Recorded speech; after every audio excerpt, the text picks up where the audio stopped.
All right, welcome back, everyone. See what happens when Joel comes late. I don't know. He's not on screen. Do you guys see him? No, he vanished. Nope. Hold on here. Well, I don't. What'd you? Hold on. There's two of Joel here. What? How is that even possible? I don't. This is what happens when you come on time. See, I don't know what is going on. You. Uh, There we go. All right, there we go. There All it right. As you can see, I got everyone. I want to thank the McCune family for sending this Bucky's Aloha shirt. So it's pretty awesome. So everyone knows I love Bucky's. So definitely rocking it today. But yeah, we got my normal Wednesday guest. I mean, Wednesday host with me, Joel Curtis, and we got Hunter Gore on. It's been a while. Hunter's been a long time in the school community. Seems like he has some maybe new information on what he's working on. And so, Hunter, quickly share your story, what you're working on, and we'll dig into it. Yeah, absolutely. Mark, thanks so much for having me. It's good to be on to talk with you guys, Curtis, Joel as well. So looking forward to our conversation. So my background started out as a residential agent. Had somebody by the name of Chad Carson, who used to play pickup basketball with back in the day, told me, "Hey, you should get your real estate license and roll some of your commissions on into investment properties." And to make a very long story short, that's what I did. Been on the agent side about 8 years now, investing in real estate about 5 years, and for the last probably 2 years, I have been doing land home packages, which we're going to talk about today. So super excited for that.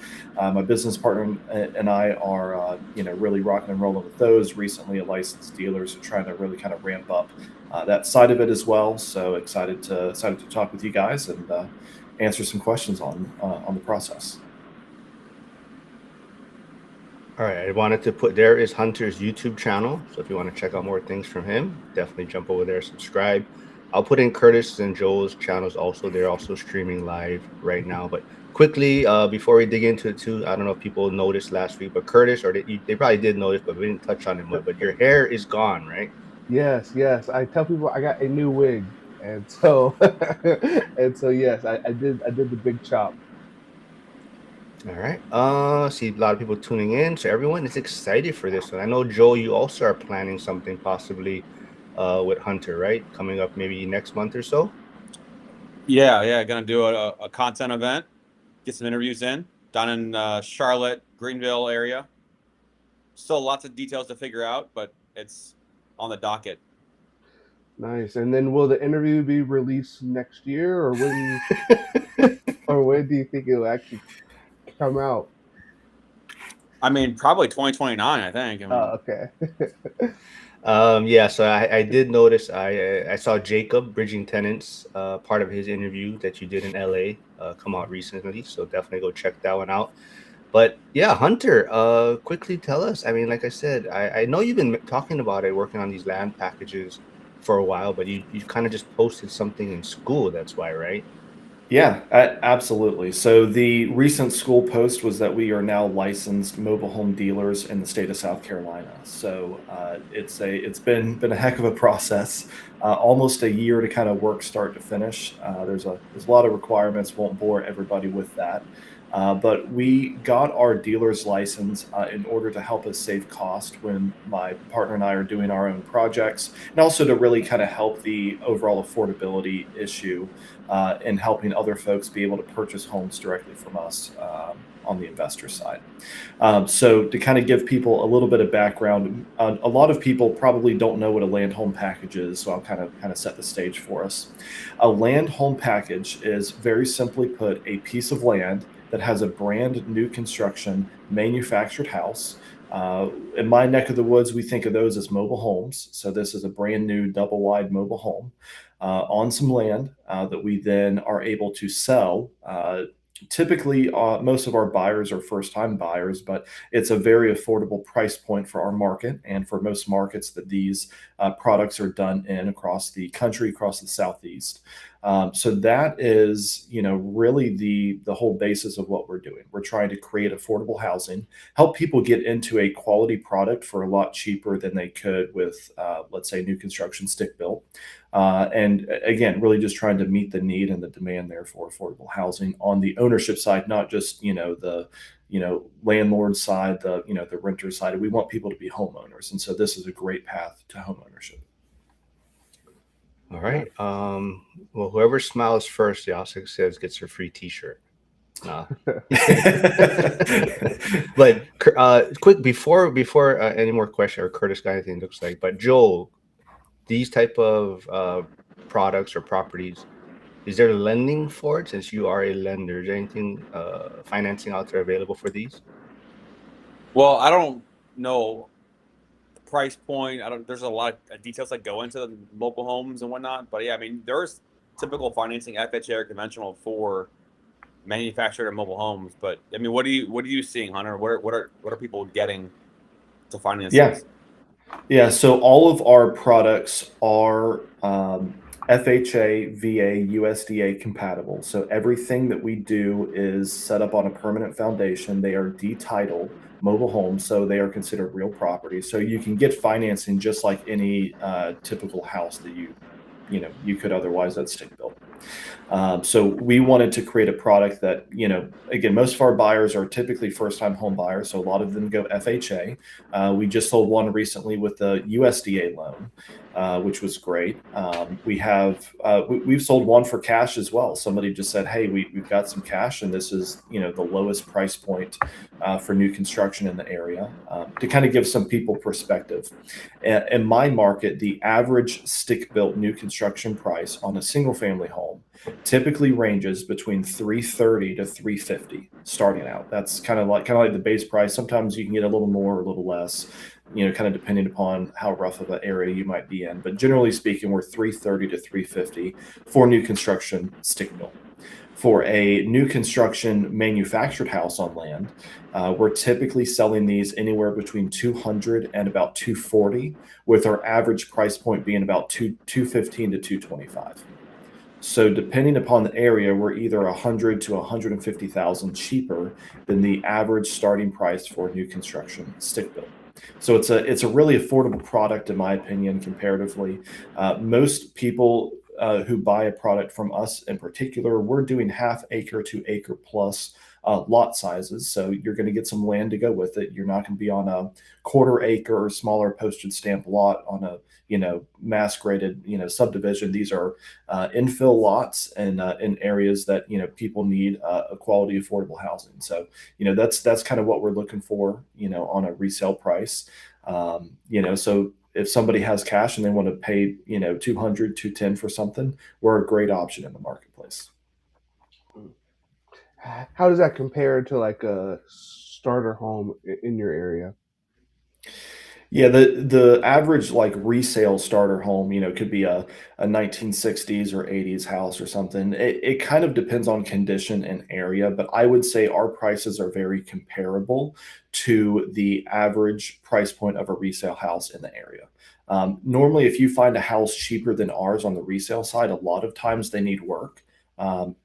I have seen a couple where they're turnkey, and so you can certainly find them. But generally speaking, if you're trying to compare the size of acreage that you would get with one of our products with the quality of our product, you're going to be significantly more expensive to go buy that elsewhere compared to what people like us who are doing in our market. So again, it's a great option for people. It's even a good option for the investors as well, because if you want to do what I do, you can, make money, as a builder per se, or if you wanted to be on the landlord side, you can buy these and, set them up, and you got a pretty good cost, and you can rent the typical house out that we do. And I'll even throw this into our chat, Mark, if you want to be able to share this link. I can even share my screen if that's helpful. But we just finished out and closed out a project. This was about this time last month. All right, yeah, we'll share your screen.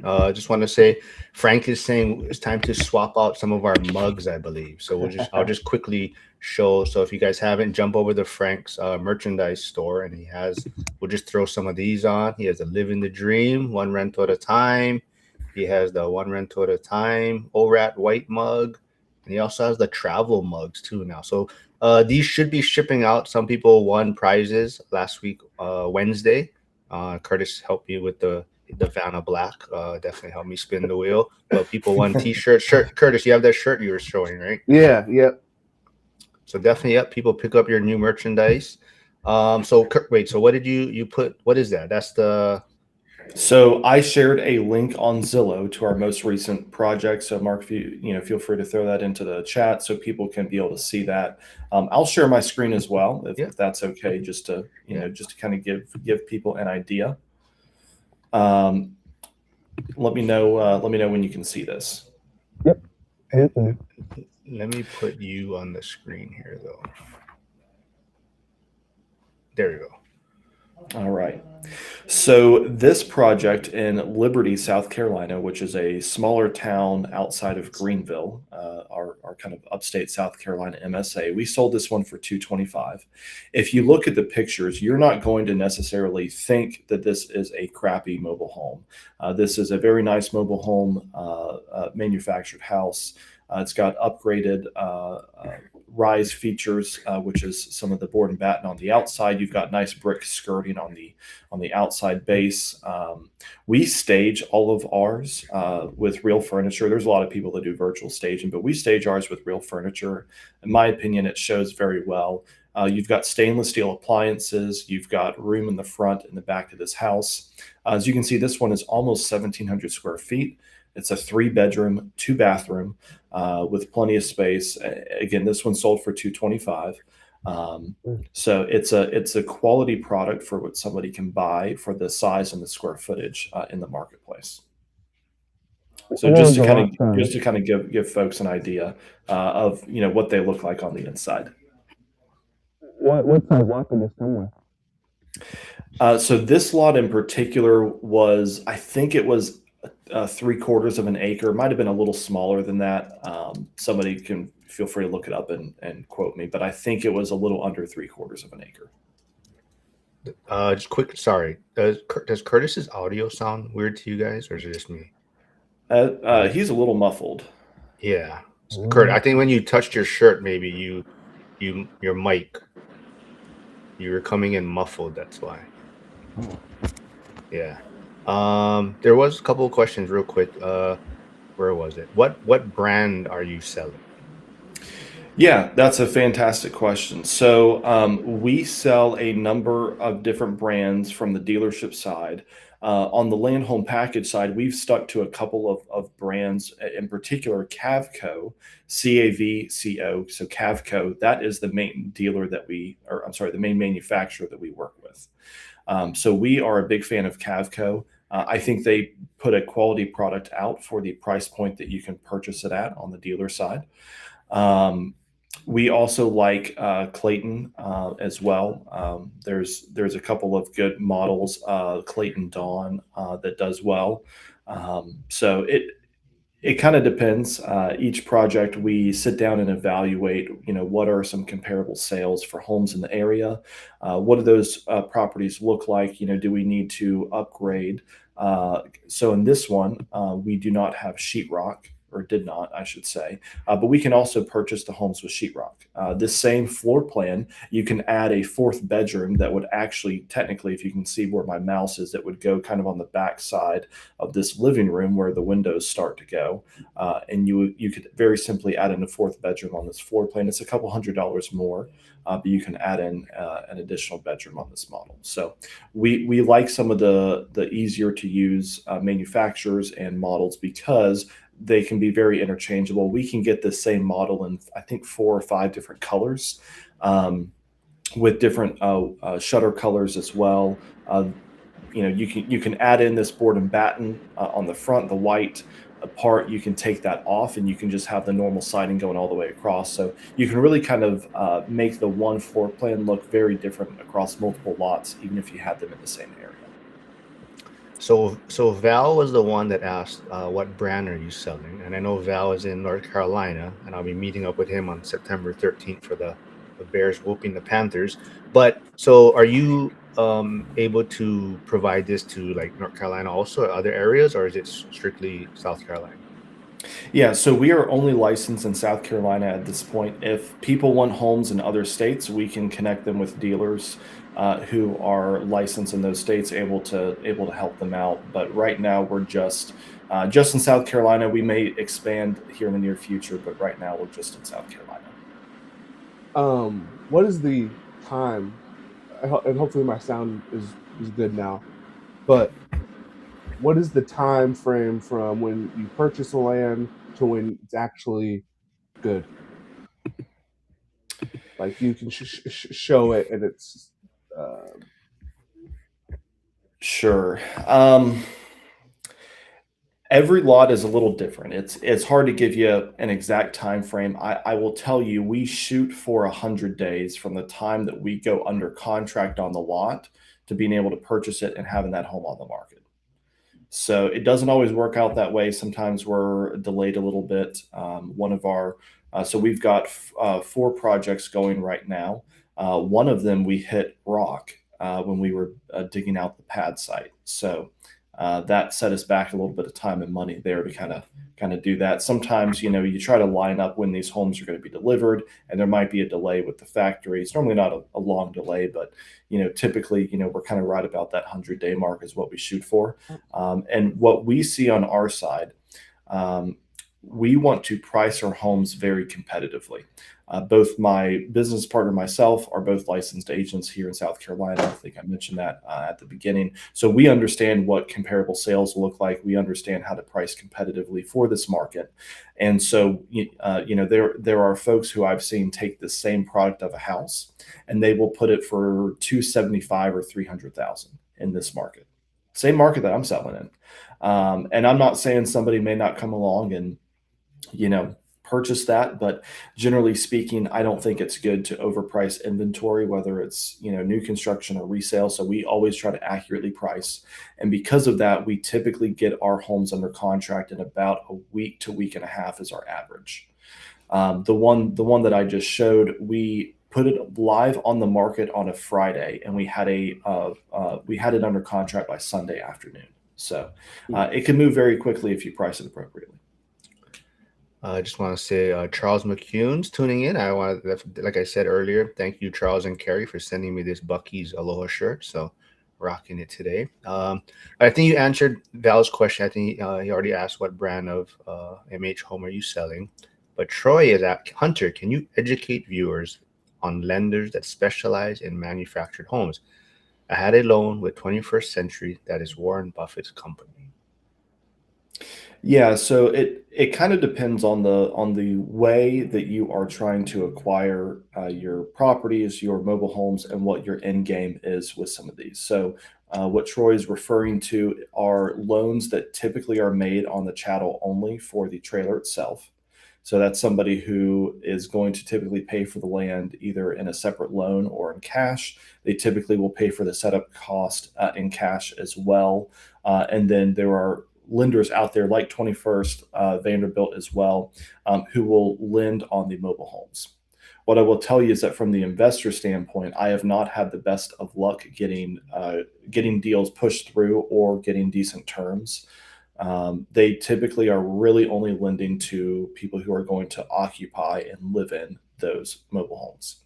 Those mobile homes as well, when you finance with those companies, are typically not set on a permanent foundation. They're not tied down. They're not detitled. So those are typically loans I see people getting on mobile homes who are going to park it on some land where they're paying lot rent. Maybe it's in a mobile home park. But normally, if you're going to do one of these land home packages, you can get those financed by private or hard money lenders. So typically that is my route to get those financed. So for our operation, we almost exclusively use private lenders. Normally we are using what I call, civilians, people who are not active in the real estate space in the industry. We are able to structure out deals and returns that are great for them and great for us. And we put private lenders on our projects. You can also do the same thing with hard money. So, I'm trying to think of a, big hard money lender. Joel, you probably have more, more experience on the hard money stuff, dealing with those guys. But if you can get a hard money lender, they'll lend you. A lot of times they'll lend you most of the cost of the land, and they'll lend you all of the setup costs, which would include purchasing the house. So it's it can be a decent little deal for both the borrower and for the hard money lender as well.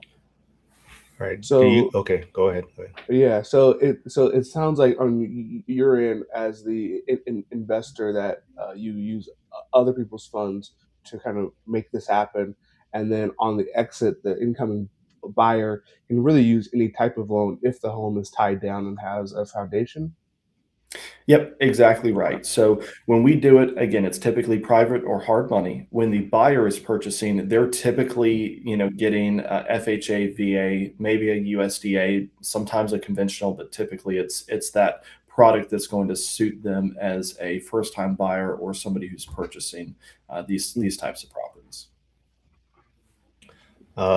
Joel, you got anything? If not, I'm gonna ask Cody Evers' question here. Yeah. So Cody, so maybe I missed it. What's your strategy for buying land? What price range and acreage do you target? Yeah, so that's a really fantastic question. When we started this business model, we realized that there are basically two variables in the whole thing. The first variable is your overall sales price. What can I sell this at the end of it? And the second variable is what am I going to pay for the land? Everything else in between, you do have some rising costs. We've seen some costs rise since the beginning of this year, but generally speaking, I'm not going to, on one deal, I'm not going to have a $6,000 septic, and on the next deal, a $30,000 septic. Typically, as long as I'm getting a conventional system, my septic is $6,500 to $7,500 across the board. So I can kind of factor in those costs. But if I can only sell a house for 200,000, well, that might change what I could pay for the land or how much profit I might be able to make in a deal. Versus if I can sell that property for 225, maybe even 250,000, those numbers are going to they're going to drastically change the profit numbers as well as what you can realistically pay for land. So that's kind of a little of our strategy there. Going back to the acreage, we're typically targeting at least a half acre because that's normally going to allow a conventional septic, anywhere up to about an acre or maybe an acre and a half. Once you start getting closer to an acre and a half, we're trying to subdivide those lots into smaller parcels so that we can really maximize the land value there out of the deal. As far as the strategy, it's been a bit all over the place. Everybody's market is different, so I'm not sure what market you're in or what strategies you might be able to use. But typically, we are trying to acquire properties that come from both on and off market sources. So again, my partner and I both are agents. We have access to the MLS. We can find pieces of land that are actively listed. We also work with wholesalers who are constantly trying to find land deals and bring those to us. And then we also have our own kind of outbound direct to seller type strategies, trying to get in touch with owners of land, things like call, text, postcard, you name it. Different ways to try to get in touch with folks who own properties that we could potentially purchase from them. So lots of different ways to do it. But, it's probably going to be more dependent upon your market and, what the demand for land is like. You guys got anything? If not, I'm gonna. Ike is saying, sorry, late to the party. Maybe you said it, but he's curious what you're paying on hard money rates terms. Yeah. This is probably also somewhat market dependent. In my area, most hard money lenders are going to charge anywhere from 12 to 14% and anywhere from 2 to 3 points. The most common we've seen is a 12 and 2 or sometimes a 12 and 3. So that's a 12% rate and 2 to 3 points. Points are typically paid up front.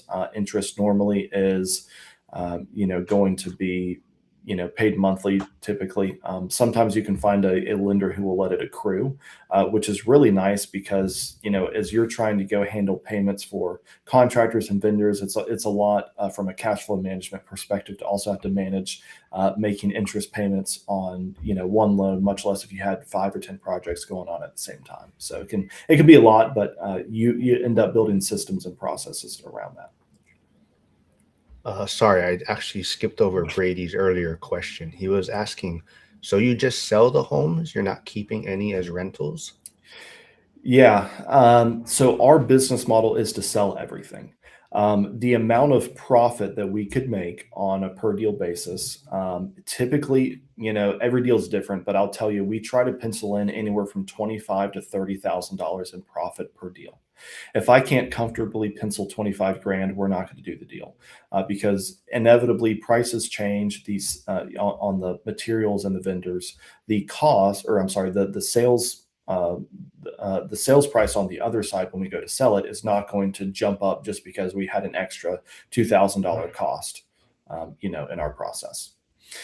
So that being said, we have found that it is better to sell the properties for cash and build a cash flow or a cash injection business into our rental portfolios that now I can go, if I do 2 of these deals and I make 50 grand, great, I can now go buy something with my 50,000 instead of trying to convert them to rentals. Because normally lenders only like to lend up to about 75% on these deals. Sometimes some lenders are only at 70%. And I talked to a lender, this was probably 3 or 4 months ago. They would only lend up to 65% of the appraised value on the house to me as an investor. If I'm trying to do a cash out refi to get my lenders paid off, my hard money or my private money, a 30-year fixed rate product would only lend 65 to 70% of the ARV. So, for example, if my house is going to appraise at, let's just say it's 215 on a good day. If I'm getting 65%, I'm only getting 140,000 back, and my cost is typically more than that. I'm typically in 150 to 170 per project. Depends on the project, but that's general numbers. So if I try to get 75% out of a 215 valuation, I'm clearing about 160, which may be a break even. But then by the time you look at the refi cost, you're probably having to put a couple dollars into the deal just to get lenders paid back out. So people are more than welcome to do that as a strategy, if they want to do that for themselves. But I've just found for me and my business partner, it makes way more sense to sell the projects, build up cash, and now be able to go buy what we really want at a discount because we've got cash to go do that. Okay. And kind of Cody Evers' point is, and how much is it costing you to subdivide the lot? So again, I hate to say that everything is market dependent. We've got a really good land surveyor that we work with, and he charges a little under $1,000 to survey and help us cut up a parcel. That's normally taking like one property and cutting it into 2. I'm sure if we were trying to do like a 10-acre tract and cut it up into 10 lots, I'm sure he'd charge us more. But generally speaking, it's not that much money, and we just put that as a line item into the cost on our pro forma for every deal that we do. And then the goal is to add another home on the now new lot. Is that the end goal? Yep, exactly right. So let's say that we buy a 2-acre piece of property, and I'm going to subdivide that into 2 1-acre lots. So once I do that, let's say that I paid $30,000 for my 2 acres. Well, I can now go have once I am able to spread out my cost basis on the land, I'm into each lot for $15,000 plus whatever my survey cost is. So let's say it's $1,000. So I'm in for $15,500 per lot. And now I can put the house on there, and I can, then go, do our stuff and go sell that. Typically, if we're going to buy an infill lot, just to kind of give viewers and folks at home understanding of what our numbers are like, we typically are paying anywhere from $20,000 to $30,000 for a piece of land. That's still a little tough to find in my market. Everybody wants to charge more for their land nowadays, but typically we're trying to pay $20,000 to $30,000 per lot, because we don't necessarily care of the acreage. It doesn't matter to me if it's a 25,000 square foot lot or a 5 acre lot. I'm typically going to sell that house on the back end in a general price range. So adding acreage doesn't necessarily increase the sales price for me. So I look at things on a per lot basis, not on a number of acres basis, which is how other people, agents as well, kind of view and value property. But I've just got to look at it on a per lot basis. So when you talk about using hard money to be able to acquire and then prepare to sell these, I mean, if you're buying a lot for $30K, you're not going to get a hard money for that. You're going to just pay cash and then get hard money for the actual structure. Typically so, yep. So normally we're trying to pay cash for all of our land that we acquire, and then we're turning around and getting a first position hard money lender who's going to lend on the land. So we'll give them a first mortgage on the land. They will then, and normally they do it in a draw schedule. So they'll give us a draw for, let's say, $80,000 to go buy the house. And then as we start the setup process, let's just say it's another, 50 to 60,000, give or take, on the setup. They will then give us the money to pay our contractors. As the contractors do work, you send pictures, you get proof of doing stuff. Lenders good with it, they'll send you the money, you can pay your guys. So that's typically the process. There are some lenders who will lend up to like 50% of the land value if you wanted to go get some of your cash out. But it's, in my opinion, it's nice to own the land outright, because then you're not necessarily rushed to start a project because you've got a clock ticking on your interest. So if you own it in cash, you own it outright, you can wait 2 weeks, 3 months, 6 months, to be able to start those projects. You mentioned the possibility or ability to get a loan as an investor, and if you were to do that, pull cash out, you're limited to 70% LTV or whatnot. Like I've never come across a lender that even does investment loans on manufactured properties. So, like, was that hard to find, or where did you find that company? Yeah, so Kiavi will do it. So that's probably the biggest one in the space. I found a smaller company that would do it. The smaller company was going to be at 70%.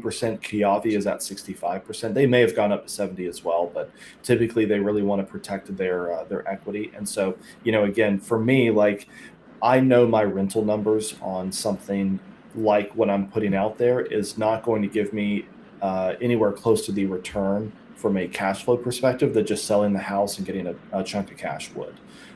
So like, for example, if my house could rent for $2,000 after I, have my loan, principal and interest, taxes, insurance, I might net $200 or $300 a month. So let's just say I net $300 a month.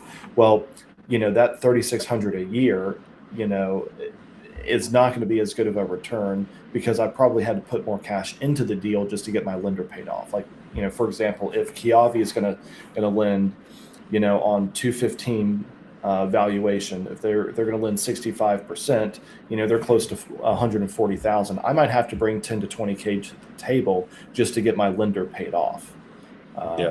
My hard money lender. So sometimes it can work, but I don't think that's a great strategy for most folks.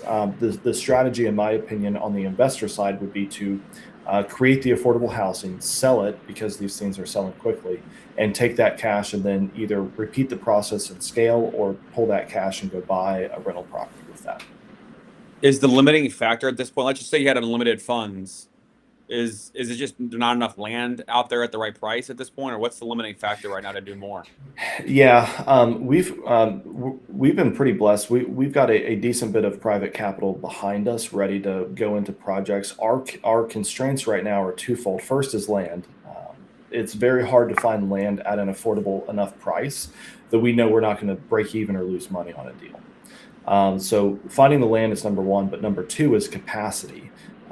Because right now, we've got a number of projects going on. It's hard to kind of scale from, let's say 5 or 10 a year up to doing 50 plus a year. Our goal, so we've done 5 or 6 this year. Our goal is to do 20 next year. And then in 2028, our goal is to break 50. So if we can do that, great. But that's a lot of work. At that point, you're hiring employees. You're building out a legitimate business. It's not just hey, I'm going to do one of these deals on the side. You've got a real machine there that you've got to keep feeding. You may have touched on it earlier. I may have missed it, but I see it. They all kind of get tossed around together and lumped together. So maybe you can kind of clarify for the audience when you hear modular, manufactured, and mobile homes. Like, kind of, how would you explain the differences there? Yeah, great question. So for modular and manufactured, those are both built off-site from wherever the end product is going. Typically, they're going to be built all exclusively in factories, and the manufactured a lot of times come in the halves already there. All that somebody's got to do is just take those two halves and put them together and assemble them. Normally, when most people think of mobile homes, it's the same thing as manufactured, really. So, normally for me, I'm thinking manufactured is a, nice double wide that we can then tie down. To me, a mobile home is a single or double wide that is not tied down on the land. So the mobile home might be a single or double wide in a trailer park that somebody can still attach their car or truck or whatever to pull that house out of that park and move it if they wanted to. So when we do the manufactured houses, we cut off the tongues, which is part of the process. Again, you set them and you tie them down, put them on a permanent foundation there with the footers, and then you put the brick skirting around, or you could use other types of skirting, but we found that brick looks the best and typically sells well. And then you're going to get that home detitled. So for us in South Carolina, we've got to go get a title at the DMV. You then have to retire that title. And then at that point, the only thing left is to go get an engineered certification to show, hey, this house has been put on the permanent foundation. Everything looks good from the engineering side. So you take that with your detitle paperwork, you can get it affixed to the real estate, and now it's ready to go. So to me, that's what I think of as a manufactured house, something that's set up on the permanent foundation. The mobile home is mobile. It's still got the tongue on it. It's still going. The modular house is going to be a little different. It's built in sections or walls and assembled, typically still on site, but it's going to come, in more chunks than the manufactured house will. Probably the easiest way to explain it. Okay, and then let's see. Billy Jackson is asking, what are your costs and timeline there for utilities hookup, entitlement, permitting? Yeah, so our entitlement or permitting we do before we close on the land. We don't want to buy a piece of land that we are not confident that we can get a mobile home on, whether that's due to covenants and restrictions or maybe county or municipality guidelines. As far as utility hookups, I kind of mentioned this earlier. Once the mobile home gets delivered on site, we typically are somewhere between 30 and 45 days to having that house listed on the market.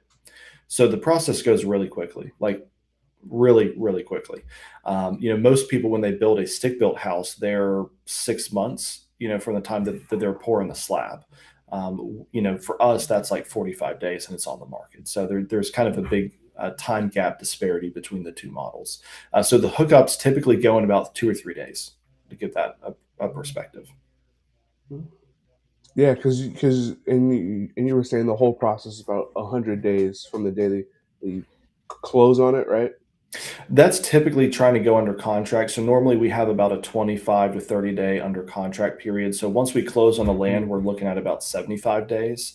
And out of that 75 days, typically we're trying to order the house. And right now the factories are a little backed up. There's been such demand for these things all over the country. A lot of factories are backed up. So we used to be able to, get a house in 2, maybe 3 weeks. We're now sitting about a month to 5 weeks. And they build those things pretty quickly. So we've got 2 that are getting delivered in the next 2 to 3 weeks, and I don't even think they've started on the houses. So I mean, they're building the houses in days, not weeks in the factory. So it goes pretty quickly. There's a lot of people that are wanting those. So I have a question for you, Hunter. Go for it. So people talk about the idea of there being a housing shortage or not having a shortage, and people, like, I think, differ in opinions. What's your take on housing shortage or not? I would say that there is an affordability shortage. Um, I think there's a lot of housing out there, and the amount of at least in my markets that I'm studying. I'm in the Southeast, so I'm looking kind of regionally. A lot of the stuff that I'm seeing, like they're throwing up apartment complexes left and right.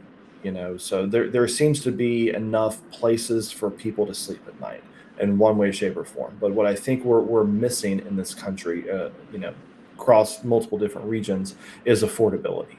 And not even necessarily affordability on the rental side, because you don't want to necessarily be in a Section 8, low income housing type complex. People want to own something. I think the American dream of home ownership is still there. I just think most people can't or don't think that they want to own that because, again, it goes back to affordability. So for the price point that we're selling these things at, most people's rent at wherever they're at would be the same or probably more than their mortgage payment that they're going to get for buying one of our houses.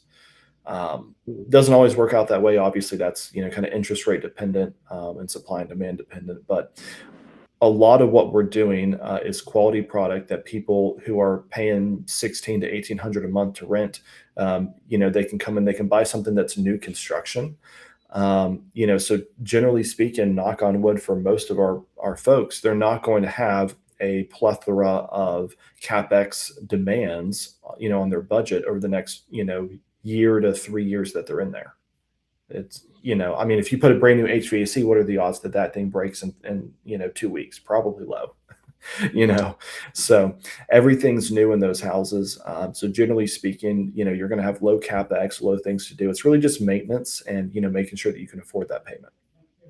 Yeah, because the reason I was asking for the size a lot earlier is because I recently did a open house for the owner of my brokerage, and that same basic thing for us, we just did a price drop down to 410, and so in comparison to like the rent, because I know you said in your area the rent's about 16 to 1800. Is that about what the mortgage on this is too? So the homes that I'm putting on these lots could probably go for closer to 2000 or maybe 2100 a month in rent if I just rented it out. So again, let's just say that somebody's got a $200,000 mortgage. It's at a 30-year mortgage. Let's just say it's at a 7% rate. Joel, you could probably tell me if that's accurate or maybe too high for first-time buyers. That's good. Good. Okay. So just principal and interest on a $200,000 mortgage, somebody's looking at $1,330 a month. Okay. I would say with taxes and insurance, you probably add another 200 a month, maybe 300, but probably 200 a month. So you're all in at between 1550 and 1650 a month. None of our houses have HOA, so you don't have to worry about HOA payment. Then at that point, you're really just worrying about utility payments. And, if somebody's got, one of these first-time homebuyer loans, there's probably a PMI payment in there. So let's just say you're 16 to 1700 a month on a payment, if you've got a $200,000 mortgage. So that, that would require somebody to put 15 grand down if they bought it at 215. So maybe that payment changes for, a little bit of a higher sales price. But generally speaking, the same exact product that we're putting at this price point, you could own it for cheaper than you could rent it. Wow. So yeah, I think that's awesome, especially when you talk about the affordability issue that we're all seeing, right? Yeah, and that's really where my heart is at, is helping folks get in to affordable real estate that they can get on the property ladder. Because I've been owning properties about five-ish years, maybe give or take, and I've seen the equity growth even in 5 years. And I felt like I started buying stuff at kind of more the peak of my markets, and so between principal pay down, that either you're doing as a homeowner for savings account or the market is doing through inflation and appreciation. People can get on the property ladder and they can turn a $200,000 investment in 30 years. It can be paid off and worth $500,000 or more just based on inflation, so it's a really great way for folks to help control their overall housing cost. And now they're not in the rental cycle of figuring out, hey, do I need to move in 6 months or a year? Can I re-up my lease? What's my property management company going to do? Are they going to jack up my rent for no reason? I don't know, but once you own the house, you don't have to worry about that. From a business standpoint and running your agent business, does having a product to sell, having more inventory listings, has that helped your business overall in terms of just opportunities? Yeah, that's a really great question, Joel. I probably should try to figure out what that looks like from a statistics perspective. It has, I guess, is probably the short answer, but I don't know that I've been like, hey, this is like been a dramatic change in my business, and from an upward trend. It's definitely helped because now you have more inventory, more people are calling your signs, things like that. So it definitely does help, but I probably have not doubled my business because of it, but it has been an improvement for sure. Big Val asks, are yours built in Rockingham, North Carolina?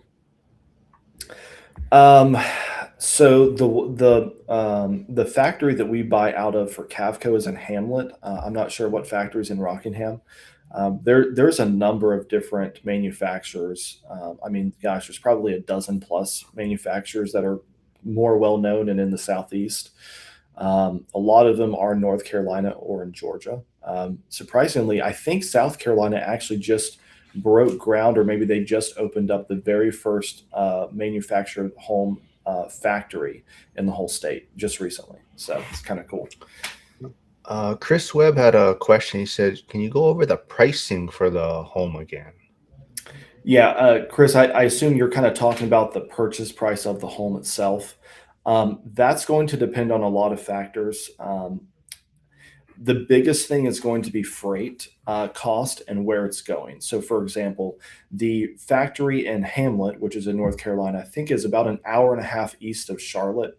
Maybe I have that slightly wrong, but it's east of Charlotte. So for those guys to go travel down into South Carolina, they go down highway or interstate 85. I've got a property in Gaffney that we're working on right now, and I've got a property in Anderson. The cost difference between those two is about $1,500 to travel for a further distance. So in other words, I ordered the same house on the same day, two houses at the same time. The first one was $1,500 cheaper in Gaffney than the second one in Anderson, purely just based on location. So a lot of it is going to be dependent upon location. I would say for the most part, the houses that we are doing are going to range somewhere in the 78 to low 80s range. A lot of that has to do with the upgrades that we get. So we make sure that all of ours have stainless steel appliances. They have the really nice board and batten kind of white siding on the outside, and they've got a couple other upgrades on the interior. So we think that investing our money in a certain manufacturers and certain product lines are going to yield the highest returns for us on the sales side. So that kind of gives you a price range. They can certainly go up from there. You can get them cheaper if you want, but we've kind of found the best bang for our buck is certain floor plans between about a $75,000 and $85,000 price tag. If land, let's just say you had a plot of land, right? And it was $25K more expensive. And then you decide, okay, I'm going to just pass that price on to the end buyer with a $25,000 higher price. In this market right now, do you think that would still sell? No, I don't think you can do that in most markets, in my opinion. Like that's why this business is an interesting business. And right now, people like myself who are doing this are getting squeezed a little bit on the profits. The cost of everything has gone up. Freight went up. Like, for example, 6 months ago, before we went to war with Iran, homes were about $6,000 cheaper than what I'm paying today. So I pay about six grand more on the house in just 6 months. Part of that is freight. Part of that is the actual cost of materials itself. My septic cost went up about $700 on average. Because they use the oil and the petroleum to help make some of the septic tanks on the plastic side. So cost goes up there. And there's a lot of things that costs go up on. But generally speaking, I'm kind of thinking on the agent brain here. You can't sell a house for more than it's worth, or better phrased, more than a buyer is willing to pay. If I can see that mobile home or manufactured home buyers are paying, again, let's just say 215 on a sales price, I can't decide, hey, I'm going to charge, 230 or 240 on this just because I feel like my land is worth more. I can guarantee you that house is going to sit and not sell. So would I rather pay interest cost every month on a house that doesn't sell, or would I rather be realistic and sell it at what I think I can sell for? Get a buyer in there, close out the deal, make my profit, and move on to the next one. So that's kind of my mindset around it. If I could sell them for more, I would. Not that I'm trying to take advantage of people or overcharge, but we're going to sell for what the market demands. So I have a question, question on school. You did answer it there, but other people may want to hear it. I won't put their name here, but they said, congratulations. You mentioned you got your license, but does your solutions work for infill lots where an existing house might exist and is creating a second or subsequent unit on the property in a suburban area? Yeah, that's a really great question. The short answer is I don't really know. It's probably going to be extremely market and municipality dependent. I'm guessing that person's probably more on the West Coast. I'm on the East Coast, and we don't have a lot of ADU type properties. I do know that these manufactured and modular like plants, they will make an ADU product. It looks like a tiny house, but they will make it. They're 700 to 800 square feet. They're already pre-made, and they will drop it off at your location. It's more like a modular, from my understanding. I've never done one of those, or been a party to somebody else purchasing one, but just from what I've seen in conversations, it looks more like a modular house. It's kind of built on a flat frame, I think, and then they just drop the frame directly onto your location. So normally when we do our manufactured houses, they're sitting 2-3 feet off the ground and tied down on footers. But I think the ADU product is just sitting flat on some wood or some beams, and then they just drop it there on the ground flat. So you could probably do it. I would guess your cost is probably going to be cheaper than trying to build it from the ground up, like as a stick built. So I'm guessing it's cheaper, but I don't know because I have not priced those out yet. And again, it's definitely going to be market dependent, based on permitting and things like that. We had talked about it a bit earlier about the subdivision, but do you ever think about, or you and your partner think about doing like a BOGO type deal where when you split it, you sell one off and you keep one? Or what do you think? Because I know you also do like the rentals. Mm-hmm. I wouldn't mind selling off a piece of land, but I think because we have the ability to put these houses on here pretty quickly, and we've got lenders behind us ready to go with funds, it makes more sense to just purchase the lot, split it up into two, and do two of these land home packages at the same time. I will say the infill lots are getting harder and harder to find, partly because people like myself keep buying them and doing this, which is good.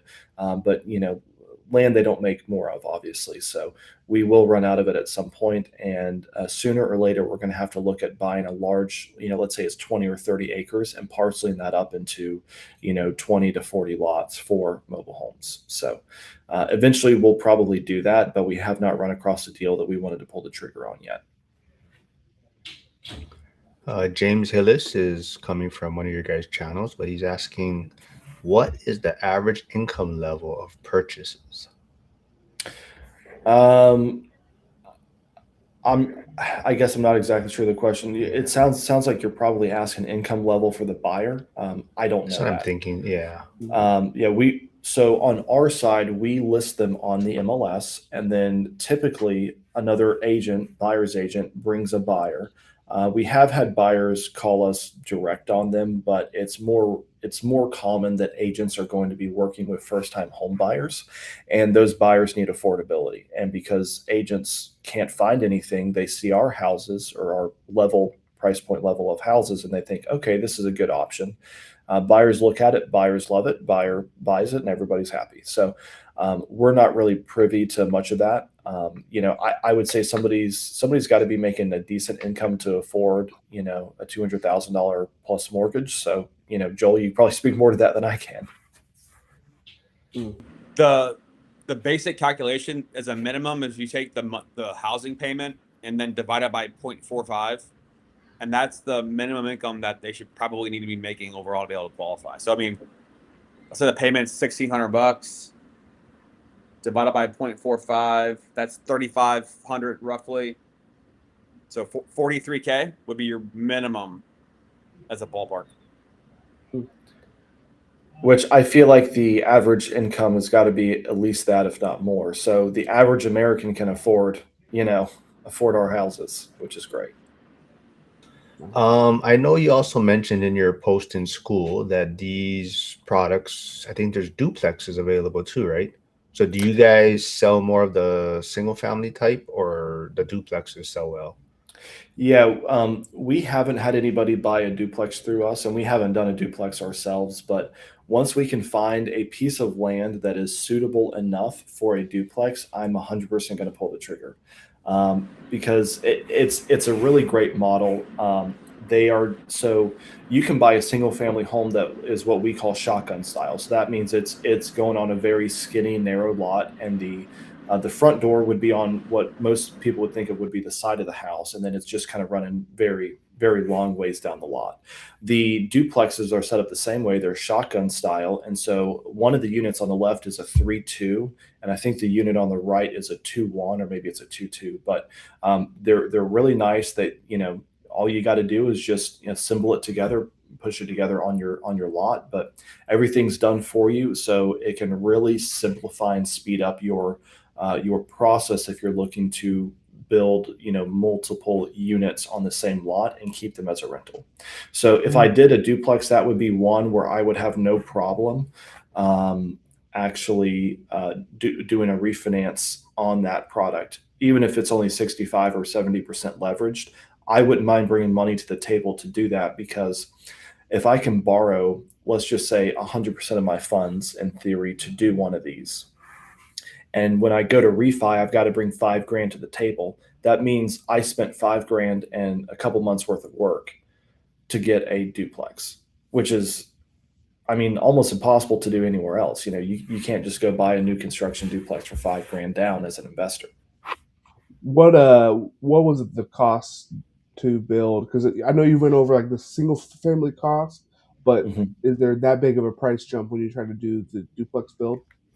Yeah, so when you're buying those duplexes from the factory, it is a higher cost. Don't quote me on this, but I think I was looking about a 120 to 130 price when I looked at it last, but that's been a couple months. So it is more expensive, but you do get 2 units out of it. Now the beauty is, outside of your land cost, the setup process and the cost is effectively the same as a single family. So you can split the cost of that across 2 units instead of just one. I see Hugo tuning in. Yeah, he throws out some maybe bad news for those of you that are trying to get monetized on YouTube. He does say, yeah, Joe, you got 6 months. I don't know if you saw that, Joe. Did you see the new requirements? Yeah, so they changed the watch hours. I think it's going to change on January 31st, 2027, I believe. It's going to go to 8,000 watch hours, if I'm correct, in a 365-day period. They're like everything like jumped up by 2, like it all. Yeah, so so they're giving you time to get to a certain amount of watch hours by that point, and then I think it's changing. You're muted, Joe. I said I'm not even close. It's a pipe dream. You might have got, if you come on time, that's like extra time on your watch hours, right? So when you're late, it cuts into that. But I don't know. You guys got anything else? I do have a final thing I want to bring up, but you guys anything for wrap things up soon? Or? No, I appreciate him with all the great answers. I think this is kind of an untapped area, one that's probably not a beginner strategy. Like I can't imagine doing this on my first deal, but definitely as you become more advanced or you look for alternatives, I think this would fit great. So Absolutely, yeah. Definitely not a beginner strategy at all, but it's a really great strategy for people who are trying to scale maybe their portfolio or maybe build kind of a little bit of an ancillary business on top of their rentals. So like I said, there is Hunter's YouTube channel. You can connect with him there. If you're in school, you can also reach out to him. But part of your post that I think people may reach out to you or have questions is you brought up, you kind of tell them if it's a bad deal. And maybe some people don't pick that up when maybe if they do want to do this, right, they don't realize there's other things involved. But you mentioned site prep, septic, power, setup, certain things that maybe people aren't aware of when they jump into this space, right? Yeah, there's a lot of cost that goes into these. When you do it right, they can make money. But I've also done deals myself in this same space where I've lost money on one of them. So you got to be careful. You got to know what you're buying. Yeah, so if people have questions, reach out. My YouTube info is there. Find me on Facebook or LinkedIn as well. But yeah, always happy to chat through deals. Obviously, if somebody's looking in South Carolina, happy to be able to deal to them and get you a nice price there on the house that you're looking at. But if people are in other parts of the country, they just want to look at this or even want some hand holding, we do. I don't really throw this out a lot, but my partner and I, we do some kind of coaching and consulting on that as well.